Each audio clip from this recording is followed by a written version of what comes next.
Hello everyone, welcome on your YouTube channel Raj study point. आज मैं आपको पढ़ाऊंगी अधिगम के सिद्धांत। अधिगम के सिद्धांत में मैंने आपको पढ़ा दिया है थॉर्नडाइक का, पावलोव का अधिगम का सिद्धांत पढ़ा दिया, बीएफ स्किनर का सिद्धांत पढ़ा दिया है मैंने, क्रिया प्रसूत अनुबंधन का सिद्धांत। ठीक है, तो इसी तरीके से आगे हम कॉन्टिन्यूसली करेंगे, हर एक सिद्धांत को कंप्लीट करेंगे, क्योंकि हर टीचिंग एग्जाम में, चाहे वो सीटेट हो, यूपीटेट, DSSS या कोई भी टीचिंग से रिलेटेड एग्जाम हो, हर टीचिंग एग्जाम में अधिगम के सिद्धांत से क्वेश्चंस पूछे जाते हैं। तो हमें हर एक सिद्धांत को कवर करना है। चलिए अब मैं आपके साथ स्टार्ट करती हूँ। आज मैं आपको पढ़ूंगी अधिगम के सिद्धांत में एडविन गुथरी का समीपता अनुबंधन अधिगम सिद्धांत। ठीक है, तो इस सिद्धांत पे आज हम डिस्कस करेंगे। इस सिद्धांत से रिलेटेड जो भी पॉइंट इंपॉर्टेंट है वो मैं आपके साथ वन बाय वन डिस्कस करूंगी। टीचिंग के एग्जाम के पॉइंट ऑफ व्यू से बहुत ही हेल्पफुल ये वीडियो रहेगी। तो चलिए स्टार्ट करते हैं। देखिए, जो इनका सिद्धांत है अधिगम के सिद्धांत में, आज हम किसके बारे में पढ़ रहे हैं? एडविन गुथरी के बारे में। किसके? एडविन गुथरी के बारे में। इनके सिद्धांत का क्या नाम है? समीपता अनुबंधन अधिगम का सिद्धांत। ठीक है, इसके प्रतिपादक कौन है? इसके प्रतिपादक जो हैं वो कौन है? आप नाम से ही समझ गए होंगे, एडविन गुथरी हैं। कौन? एडविन गुथरी इस सिद्धांत के प्रतिपादक हैं। और जो इन्होंने प्रयोग किया है वो किस पर किया है? इन्होंने प्रयोग किया है खरगोश पर। किस पर प्रयोग किया है? खरगोश पर। तो देखिए, इनका जो सिद्धांत का नाम है वो क्या है? समीपता अनुबंधन का सिद्धांत। ठीक है, तो ये इनके सिद्धांत का नाम है। चलिए अब मैं आपको बताती हूँ कि एग्जाम में इस सिद्धांत के नाम, जो डिफरेंट नाम से इस सिद्धांत को जाना जाता है, वो पूछे जाते हैं। यदि आप यूपीटेट का एग्जाम देना चाहते हैं तो वहाँ सिद्धांत के नाम से रिलेटेड क्वेश्चंस पूछा जाता है कि बताइए इस सिद्धांत को किस नाम से जाना जाता है। तो आपको सारे ही नाम इस सिद्धांत के पता होने चाहिए। तो देखिए मैं आपको बताती हूँ। देखिए, इस सिद्धांत के जो उपनाम है वो है प्रतिस्थापन सिद्धांत, और स्थानापन्न सिद्धांत भी कहते हैं। सिद्धांत को सब्स्टिट्यूशन थ्योरी भी कहते हैं। ठीक है, कॉन्क्यूटिव थ्योरी भी कहते हैं, और वन ट्रायल थ्योरी भी इस सिद्धांत को कहते हैं। और इस सिद्धांत को किस नाम से जाना जाता है? इस सिद्धांत को जाना जाता है इकहरा प्रयास का सिद्धांत। किसके नाम से जाना जाता है? इकहरा प्रयास का सिद्धांत। देखिए, जितने भी सिद्धांत के उपनाम थे वो मैंने आपको बताए। इसे प्रतिस्थापन सिद्धांत के नाम से भी जाना जाता है, स्थानापन्न सिद्धांत के नाम से भी जाना जाता है, और इकहरा प्रयास का सिद्धांत, या फिर ये जो वन ट्रायल थ्योरी है, इसे इन सब नामों से जाना जाता है। और एग्जाम में इससे रिलेटेड क्वेश्चंस पूछ लिया जाता है कि बताइए ये जो सिद्धांत है प्रतिस्थापन सिद्धांत किसने दिया? तो आपका आंसर होगा एडविन गुथरी ने दिया। जब आपको सारे ही इसके नाम पता होंगे तो आप इजीली एग्जाम में क्वेश्चंस को कर सकते हैं। चलिए अब मैं आपको बताती हूँ, जैसे कि मैंने भी आपको बताया कि इस पर जो प्रयोग किया है इन्होंने, किस पर किया है? खरगोश पर किया है। हर सिद्धांत है मैंने आपको बताया, जैसे कि मैंने आपको थॉर्नडाइक का बताया था। थॉर्नडाइक का जो सिद्धांत था उन्होंने किस पर किया था? उद्दीपक अनुक्रिया का सिद्धांत। ठीक है, तो उन्होंने क्या किया था? उसे पर्यतन एवं त्रुटि का सिद्धांत भी कहते हैं। तो उन्होंने किया था बिल्ली पर। इस तरीके से आपको पता होना चाहिए। पावलोव ने किस पर किया था? पावलोव ने किया था कुत्ते पर। तो आपको हर सिद्धांत का पता होना चाहिए कि किसने किस जानवर के ऊपर प्रयोग किया है। तो चलिए अब स्टार्ट करते हैं। गुथरी ने जे.बी. हार्टन के साथ मिलकर कई प्रयोग किए। जो गुथरी हैं उन्होंने क्या करा कि जे.बी. हार्टन के साथ मिलकर कई प्रयोग किए हैं, और इसी के आधार पर इस सिद्धांत की व्याख्या की है। किसने? गुथरी ने किसके साथ मिलकर कई सिद्धांत का प्रयोग किया है? तो गुथरी ने जे.बी. हार्टन के साथ मिलकर कई प्रयोग किए हैं, और इसी के आधार पर सिद्धांत की क्या की है? व्याख्या की है। तो देखिए, जो भी पॉइंट है वो मैं सब आपको बता दूंगी। एग्जाम में कहीं से भी क्वेश्चन पूछा जाएगा, आप उस क्वेश्चन को आराम से कर सकते हैं। तो देखिए, इस सिद्धांत के अनुसार उद्दीपक तथा अनुक्रिया के बीच अनुबंधन पुनर्बलन के द्वारा नहीं, बल्कि ये उद्दीपक व अनुक्रिया के बीच समीपता के आधार पर होता है। जैसे कि सिद्धांत का नाम है समीपता अनुबंधन का अधिगम सिद्धांत। तो ये जो मैंने आपको बताया, तो इसमें क्या होता है कि पुनर्बलन के द्वारा नहीं, बल्कि किस पर होता है? उद्दीपक व अनुक्रिया के बीच समीपता के आधार पर होता है। आई होप कि आपको ये पॉइंट क्लियर हुआ होगा। चलिए देखिए, अब मैं आपको बताती हूँ गुथरी का जो प्रयोग है वो किस तरीके से उन्होंने किया है। जैसे कि मैंने भी आपको बताया खरगोश पर, लेकिन उन्होंने किसके साथ किया था? खरगोश और किसके साथ ये प्रयोग था वो मैं आपके साथ एक्सप्लेन करूंगी। अभी आपको समझाने की कोशिश करूंगी बहुत ही सरल भाषा में, जिससे कि आपको बिल्कुल एक कहानी के माध्यम से मैं समझाऊंगी। आई होप कि आपको बहुत अच्छे से समझ में भी आएगा। देखिए, चलिए अब मैं आपको बताती हूँ कि जो गुथरी का प्रयोग है वो किस पर है। तो देखिए, जो गुथरी हैं, जो एडविन गुथरी हैं, ये पहले तो आपको ये पता होना चाहिए ये कहाँ के निवासी हैं। तो देखिए, एडविन गुथरी जो है वो अमेरिका के निवासी हैं। कहाँ के? यूएसए के।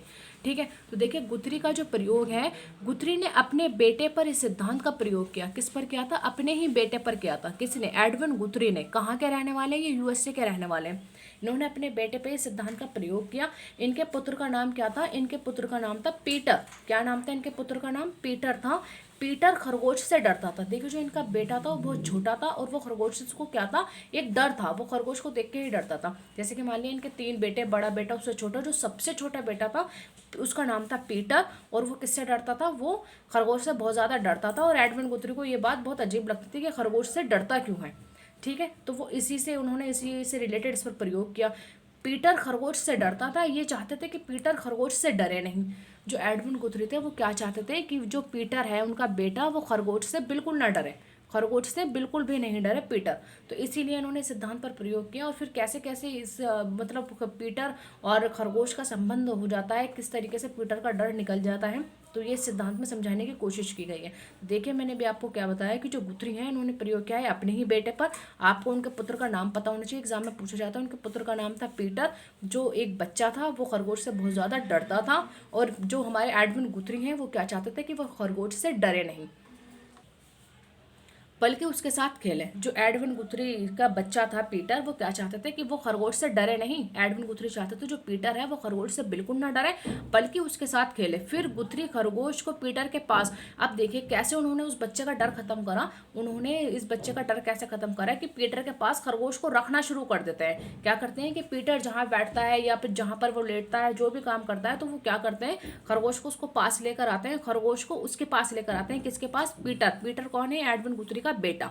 उसके पास उस खरगोश को रखना शुरू कर देते हैं और प्रतिदिन समीपता को बढ़ाते हैं। जैसे पहले मान लो बहुत दूर रखा, फिर थोड़ा सा और करीब लेकर आए, फिर थोड़ा और करीब लेकर आए। तो डे बाय डे वो क्या करते हैं, अपने बच्चे के करीब खरगोश को लाते हैं, जिससे कि बच्चे का क्या हो जाए, डर खत्म हो जाए। प्रतिदिन खरगोश की समीपता को अपने बच्चे के करीब बढ़ाते हैं। धीरे धीरे खरगोश और बालक में समीपता आ जाती है। क्या आ जाती है, समीपता आ जाती है। बच्चे बच्चा क्या होता है कि जो बच्चा है, खरगोश और बालक, बच्चे के क्या आ जाते हैं, खरगोश और बालक समीप आ जाते हैं। जो बच्चा है वो खरगोश के कैसा आने लगता है, डे बाय डे समीप आ जाता है, और साथ में क्या करते हैं, आपस में खेलने लगते हैं एक दूसरे के साथ। ठीक है, तो ये मैंने आपको समझाने की कोशिश की थी कि किस तरीके से एडविन गुथरी ने अपने बच्चे के साथ इस सिद्धांत पर प्रयोग किया है।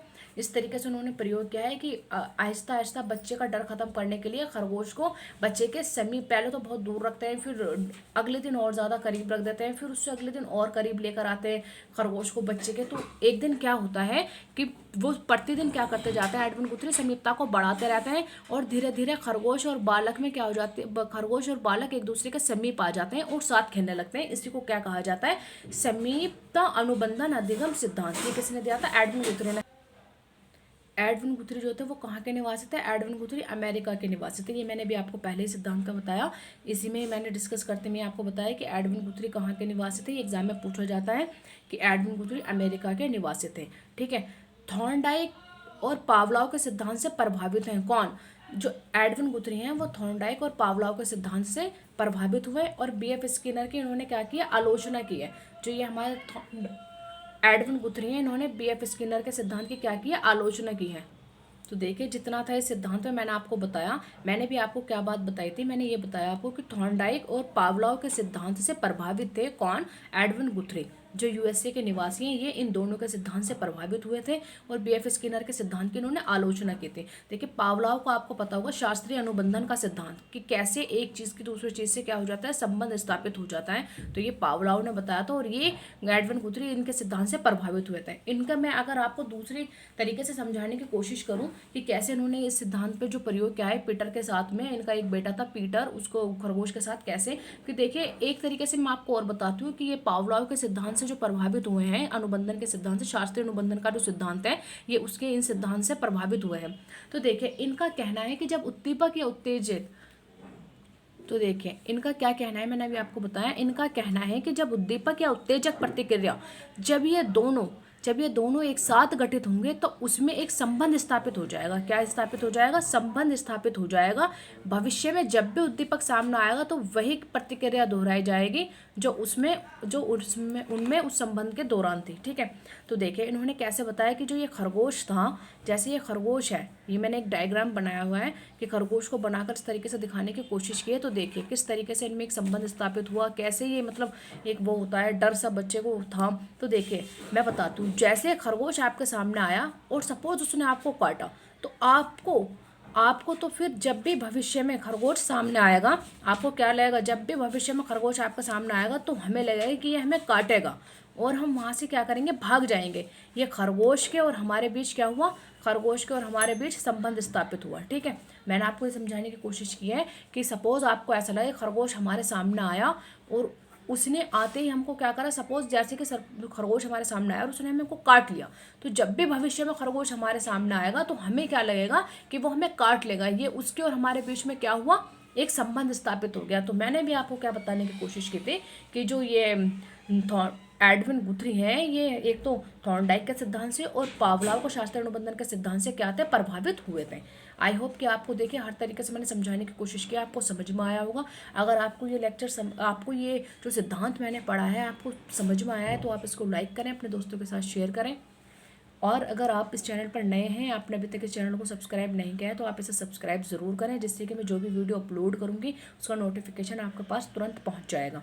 चलिए मिलते हैं नेक्स्ट वीडियो में नेक्स्ट टॉपिक के साथ। आगे हम कंटिन्यू करेंगे अधिगम का सिद्धांत जो है मैं आपको पढ़ाऊँगी आगे नेक्स्ट वीडियो में। पुनर्बलन का सिद्धांत जो किसी ने दिया है, क्लार्क एल हेले ने दिया है, इसको मैं आपके साथ डिस्कस करूँगी नेक्स्ट वीडियो में। तब तक के लिए थैंक यू।